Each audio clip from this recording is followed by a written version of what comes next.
ముందుకెళ్తున్నాం. సంక్షేమం అభివృద్ధి రెంటిని సమన్వయపరుచుకుంటూ ముందుకు వెళ్తున్నాం. నిన్న గవర్నర్ గారి ప్రసంగంలో అదే ప్రస్ఫుటంగా గోచరించింది. అలాగే ఈ సందర్భంలో గవర్నర్ శ్రీ అబ్దుల్ నజీర్ గారి వ్యక్తిత్వం గురించి ప్రత్యేకంగా చెప్పుకోవాలి అధ్యక్ష. Is a great scholar, legal luminary, a humanist, a devout religious man with a respect for all religions and a great patriot. People of Andhra Pradesh and our NDA government is fortunate for having him as our beloved governor adhyksha.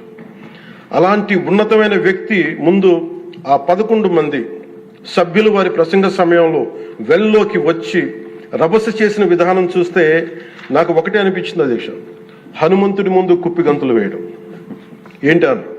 అలాగే 151 నుంచి 11 సభ్యులకి పడ్డ వారిని చూసి మనం అందరం కూడా నేర్చుకోవాల్సింది, గుర్తుపెట్టుకోవాల్సింది అది భారతరత్న వాజ్పేయి గారి మాటల్లో, democracy రెsts on one belief and that is when leaders cannot solve the problems, the people will.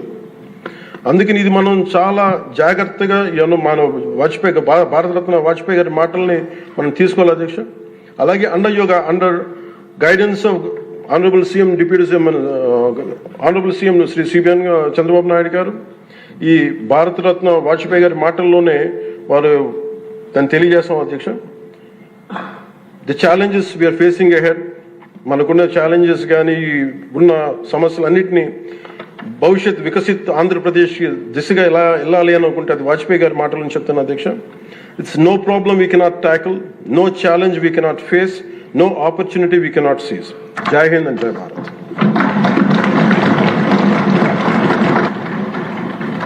ఇప్పుడు గవర్నర్ గారి ప్రసంగానికి ధన్యవాదములు తెలిపే తీర్మానంపై జరిగే చర్చకు గౌరవ ముఖ్యమంత్రి గారు జవాబుతారు.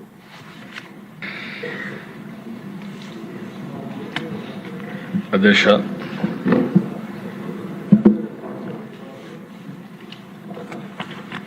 ఈరోజు